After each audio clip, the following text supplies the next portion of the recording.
All right, so we got the final qualifier, third and final qualifier. Live, that's going to be Basis Begin Bachelor. Link in the description, Awoken and Hellhorned.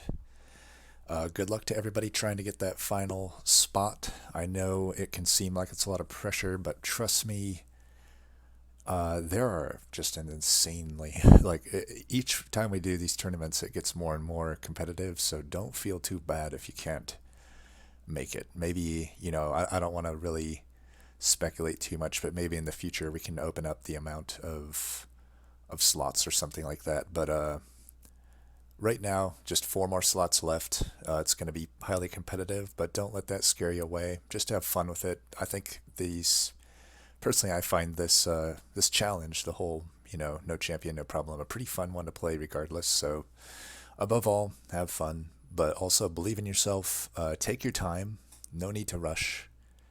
Uh, give it your best shot you can, and that's all you can really do. Leave it all on the table. Don't beat yourself up if you don't make it, but you know, only four can make it. Uh, hopefully you can do it. I will say, if it makes you feel any better, I would definitely not be qualified right now.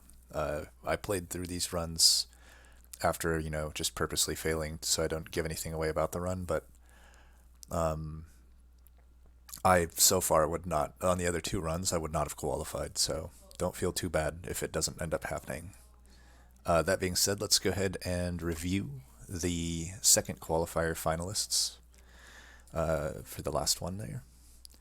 So, so Never Nathaniel is already qualified, so it's really just going to be these four here: Loxy, aka Growlox on Discord, um, McBeard, Asif Baig. I don't know if that's actually how you pronounce that, and engeval. Um, all very good players, all very good scores. This was so competitive. I mean, look at this; it's crazy. And Darninian again just getting edged out by 100. That's pretty unlucky. But you know what? I think he's gonna I think he's gonna put his best foot forward, and I wouldn't be surprised if he crushes this final qualifier here.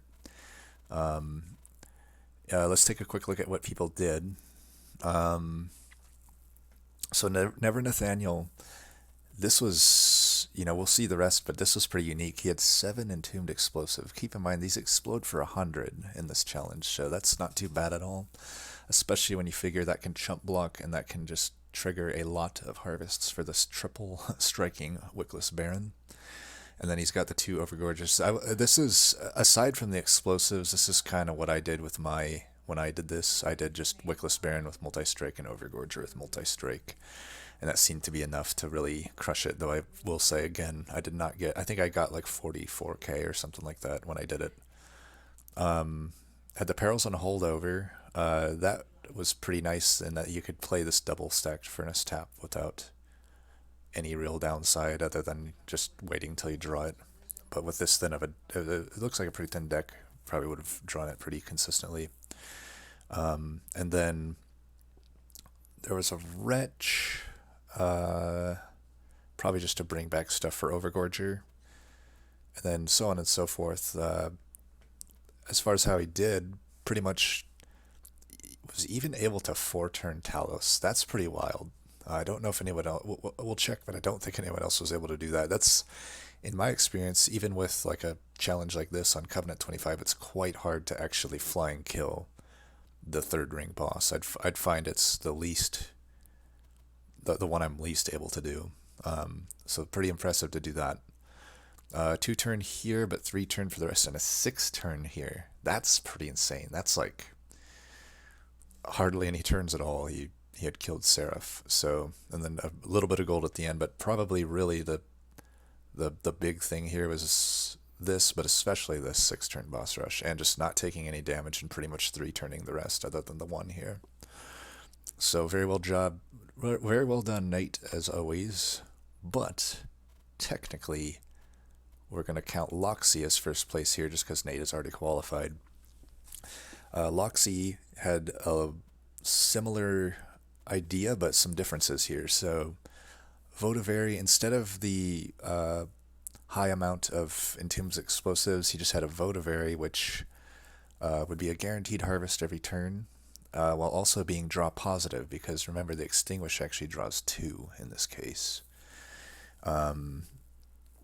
And then, yeah, pretty much same idea there, though he did have a morsel maker. I think I did also have a morsel maker. I think I removed it by the end. Oh, I know I had one. Actually, no, I had morsel maker, but I removed it by the end.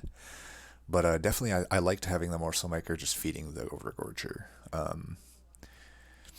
So similar idea as well. And then interesting. So there was a five dupe event, obviously, right? And he went with the perils. That way he didn't have to hold it over. I think that's pretty good too. Had the prism retrievals probably just to help get overgorger out, because the two cost is like sometimes a bit awkward to get at the beginning. I don't really use prism retrieval that much, but this is probably a good candidate for it.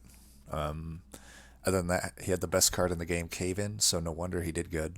And two double stack furnace taps, pretty nice.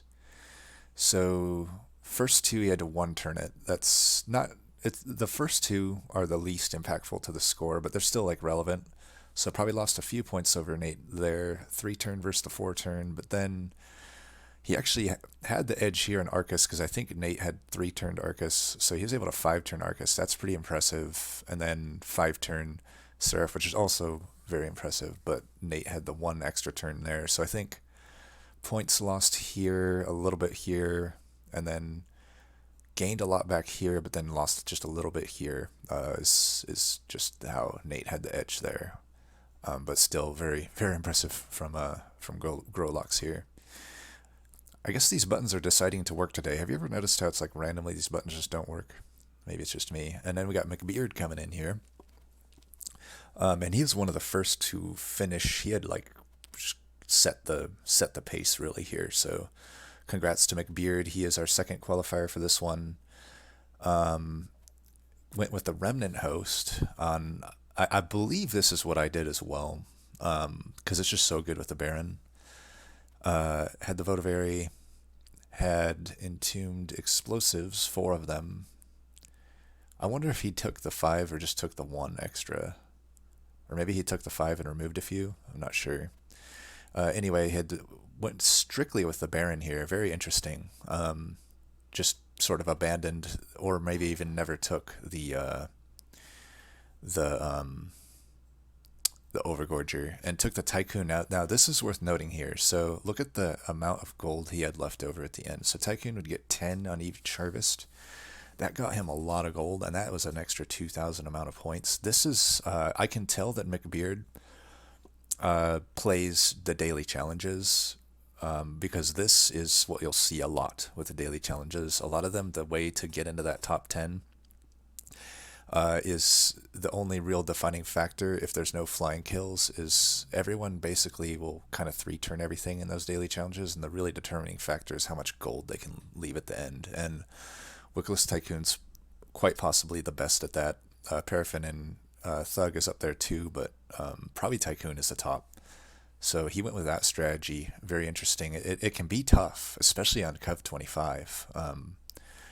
But very interesting to just have the 2 banner units. I'm actually pretty impressed with that, his ability to navigate that. Because if you look, no damage taken, 3-turn to everything. Was able to do that with just that. So definitely knew exactly what to include in his deck and keep it like just at that, and knew it was could know that it was enough to get through and not take damage and 3-turn everything.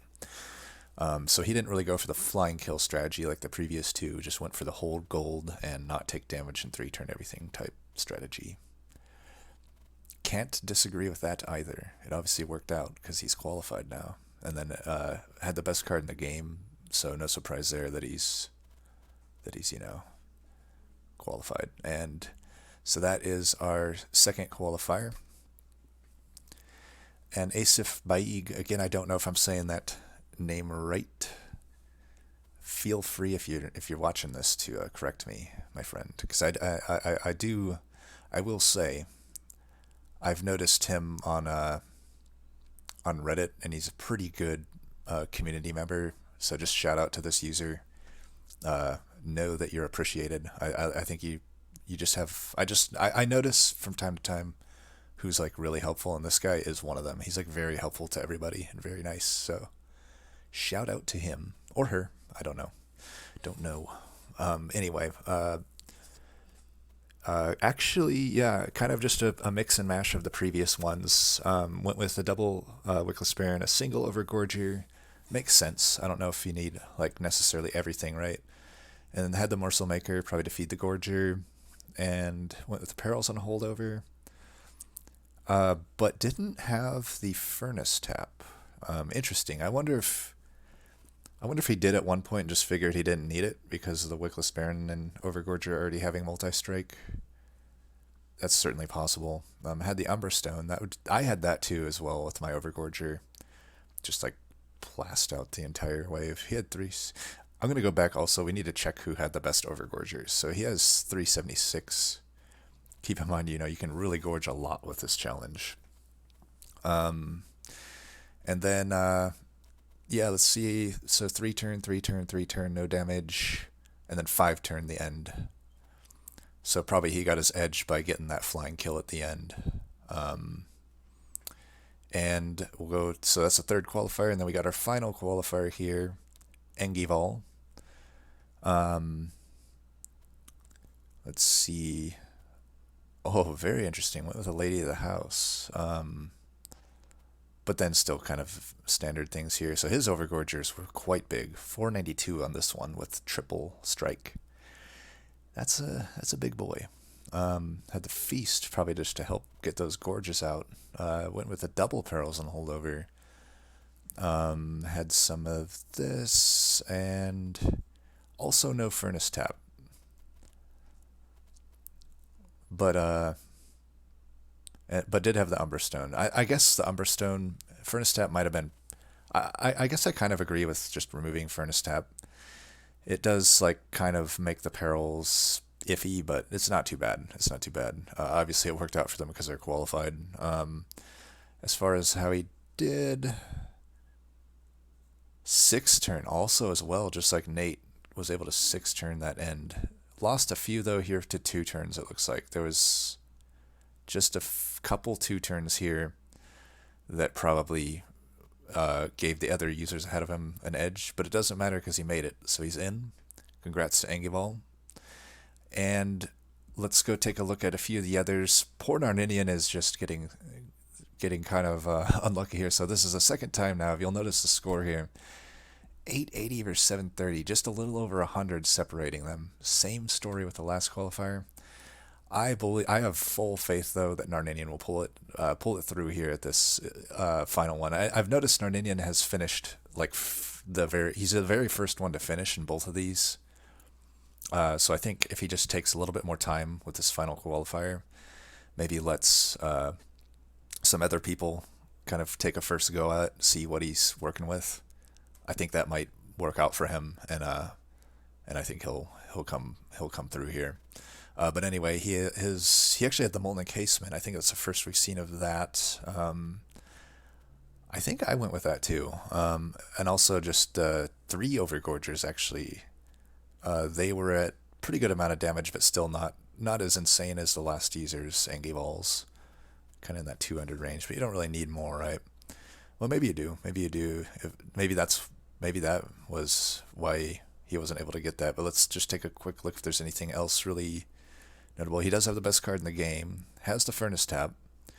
Although I could see maybe the Furnace Tap was tough to play because there was no holdover on Perils. That could have potentially been an issue, but 3 turned everything, 5 turned Arcus. Quite nice there. The only other user, I think, to flying kill Arcus so far. But then not getting the flying kill on the Seraph, I think, is just the only thing that might have... Well, definitely, it definitely was the thing that probably kept him out of the top 4 there. Could have just been the draw order. You never know, right? If he didn't get the Furnace Tap in the order that he needed it, I could see that definitely being an issue. These guys also had 15 health, so I guess if you didn't get like a good chump blocker in front, or the Baron or whatnot, that could also be an issue. Might not just had enough turns to set up and stabilize to get that kill. But that's how it goes sometimes. Let's also take a look at Zeta. Also a very good score. He went with a Paraffin Thug.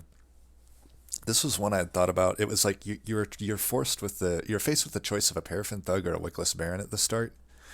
I honestly don't know what obviously the top scores ended up being Wickless Baron, and those flying kills were pretty possible because of it. But I can also see the argument for Paraffin Thug, because keep in mind you're getting 40 gold for Slay here, and you can get a lot of gold. You notice he was able to get 1k, not quite as much as the dude that went Wickless Tycoon though. Maybe if he could combine it with Tycoon, that could have got him there. But he went with kind of the gold hold strategy, but still had the Overgorgers. Oh wow, 500. Yeah, let's take a look at who has the best Overgorger then at this point, because I think if we belabor, 7-turn boss rush. Damn, how did he? He's 7-turn? I mean, I guess when you're doing that much damage with these Overgorgers. So what happened? Why? I guess just there was too much 2-turn. Oh, 31 damage here. So this was probably the Harvesters of Death. Probably was the big loss of points here. Also had some 2 turns at some. Like the 2 turns up here aren't too bad, but the 2 turns here, that's about 1,000 points I think that you're dropping on the floor. But man, he sure did a hell of a Seraph the Patient fight. 7-turn boss rush. If he could have just maybe 3-turned some of these, he would have been there. But yeah, these are some gigantic Overgorgers. Let's take a look at another user here. PeanutJack. How was his? He had 4 Overgorgers. They obviously weren't as high because it's hard to feed all of them, but still, that's pretty interesting. And had the Paraffin Thug as well. Kept a lot of gold, but I guess just wasn't able to get the flying kills. Yeah, just not getting the flying kills is really what prevented him there. So let's go back and look. I think we started looking at engeval. Let's see. Oh yeah, McBeard did not go with the Overgorger. Loxia's Overgorgers actually weren't that big, but still able to 5-turn it. Shows the power, though, I guess, of just the furnace taps definitely had to have helped there. And Nate's were decently large, but definitely it looks like Engeval's were quite big, but Zeta had the largest ones. Able to 7-turn there. So Overgorger award goes to Zeta. An honorable mention there, but let's Zeta, I hope you do this next one, and I also have some faith in you. You had a very solid game plan here. If you're able to 7-turn that, you know you have it in you to make this. So believe in yourself. I think just if you can somehow really try not to take that damage early on, I think you'll be good for this final qualifier. So congrats to all of our qualifiers again, and that's probably going to do it for this video. Thanks for watching. Until next time, peace.